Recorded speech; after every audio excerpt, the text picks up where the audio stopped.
भर में सभी ने प्रधानमंत्री नरेंद्र मोदी की अगुवाई में देश को आगे ले जाने की बात कही। तो एक तरह से हम कह सकते हैं कि आज प्रधानमंत्री ने अगले 10 साल के एनडीए के विजन को भी सामने रखा।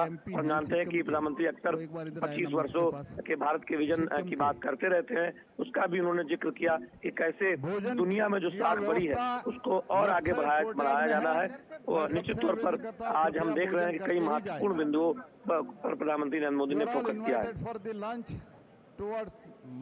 जी, निश्चित तौर पर कोर्टयार्ड और ये जो तस्वीरें हैं ये भी बेहद महत्वपूर्ण है जो इस वक्त हमारे दर्शक अपने टीवी स्क्रीन पर देख पा रहे हैं। एक हुजूम सा उमड़ा है। एनडीए जो घटक दल है उनके तमाम जो सांसद हैं, जो नेता हैं, वो उमड़े हैं प्रधानमंत्री को बधाई देने के लिए, उनके साथ इस पल को अपने तस्वीरों में कैद करने के लिए, कैमरों में कैद करने के लिए।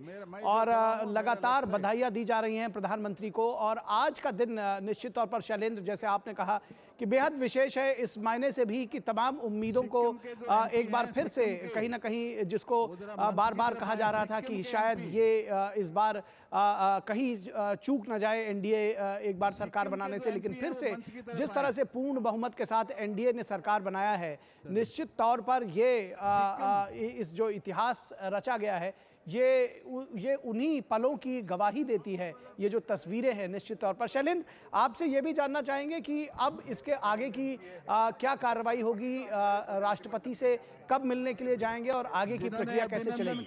देखिए, एनडीए के नेतागण, प्रमुख नेतागण अब से थोड़ी देर बाद प्रधानमंत्री नरेंद्र मोदी की अगुवाई में राष्ट्रपति भवन जाएंगे दावा पेश करने के लिए। इस बात की औपचारिक जानकारी इस समारोह के खत्म होने के बाद दी गई है। तो अब से थोड़ी ही देर बाद हम देखेंगे कि राष्ट्रपति भवन एनडीए का प्रतिनिधिमंडल पहुंचेगा, जहां औपचारिक तौर पर प्रधानमंत्री नरेंद्र मोदी सरकार बनाने का दावा पेश करेंगे। तो बहुत महत्वपूर्ण है।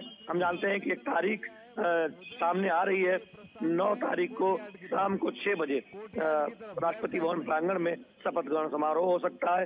तो प्रधानमंत्री ने आज अपने संबोधन में ये भी कहा कि लोग इस बात का ध्यान रखें कि इधर उधर से सांसदों को ये कहा कि एक ब्रेकिंग न्यूज से देश नहीं चलता है और सांसद इस बात का ध्यान रखें कि कोई फोन करेगा उसे वेरीफाई करें। तो एक तरह से सांसदों को भी प्रधानमंत्री नरेंद्र मोदी ने सीख दी।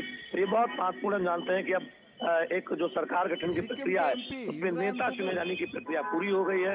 अब सरकार बनाने का दावा पेश करने के लिए एनडीए का प्रतिनिधिमंडल उससे थोड़ी देर बाद राष्ट्रपति भवन जाएगा और उसके बाद आमंत्रण होगा और हम शपथ ग्रहण समारोह भी देखेंगे संभवतः 9 तारीख को शाम को 6 बजे। नए संकल्प भी आज लिए गए। प्रधानमंत्री ने अपने नए संकल्पों को भी दोहराया और खास बात है ये कहा कि आने वाले 10 वर्षों में, यानी कि आगे वो फिर 2 टेन्योर की बात कर रहे हैं। शैलेंद्र, इस बात को समझने की जरूरत है कि उन्होंने कहा कि आने वाले 10 वर्षों में गरीब कल्याण से लेकर के सुशासन और गुड गवर्नेंस के लिए जो पंक्ति में खड़े आखिरी आदमी तक योजनाओं का लाभ पहुंचे और उसके लिए काम करती रहेगी सरकार।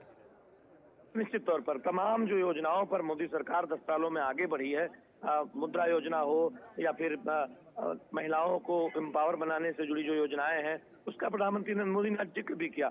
यानी संकेत बहुत स्पष्ट है कि एक तरफ ग्लोबल स्तर पर भारत बड़ा पावर बने, उसको लेकर जो सफल विदेश नीति है उसको आगे बढ़ाने का काम होगा।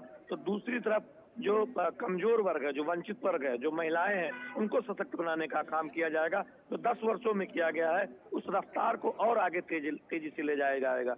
हम जानते हैं कि प्रधानमंत्री ने एनडीए की जो एक पिछले दशकों का इतिहास रहा, तमाम पूर्व नेताओं को याद किया, शरद यादव हो, इसके साथ ही साथ एनडीए के जो पूर्व सहयोगी तमाम रहे, उनके योगदान को भी याद किया। तो दिखाता है कि एनडीए किस तरह से एकजुट होकर आगे बढ़ेगा।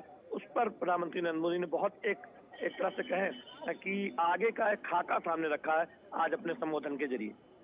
जी, निश्चित तौर पर जैसा कि मैंने कहा कि कुछ नए संकल्प भी लिए शैलेंद्र, उसके बारे में भी बताएं, क्योंकि आने वाले जो 5 वर्ष हैं कम से कम अगली जो सरकार है, और प्रधानमंत्री ने तो 10 वर्षों की बात कही, उसका रोड मैप भी का भी साफ संकेत दिए। प्रधानमंत्री ने साफ तौर पर कहा कि 24/7 वो हर दिन, हर समय, हर पल देश के लोगों के लिए उपलब्ध है। निश्चित तौर पर देखिए, प्रधानमंत्री नरेंद्र मोदी जाने जाते हैं बिना रुके थके काम करने के लिए।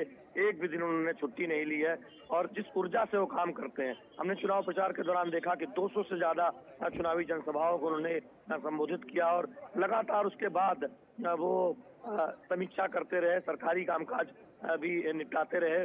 तो प्रधानमंत्री नरेंद्र मोदी का जो एक हम देखते हैं कि तमाम मामलों में वो बहुत ही कार्यशील होकर फैसले लेते हैं और लगातार देश कैसे आगे बढ़े, देश के वंचित तबकों को कैसे सहारा मिले, उसके लिए अलग अलग योजनाओं पर काम करते रहते हैं और उसकी एक पूरी श्रृंखला है। तो निश्चित तौर पर हम देख रहे हैं कि उसकी एक झलक दिखाई देती है और आज उसी संकल्प को आगे बढ़ाने की बात प्रधानमंत्री नरेंद्र मोदी ने कही है। उन संकल्पों की बात जिसमें हम जानते हैं कि अगर थोड़ा पीछे जाएं तो भाजपा मुख्यालय में प्रधानमंत्री ने कहा था कि भ्रष्टाचार खत्म करने का जो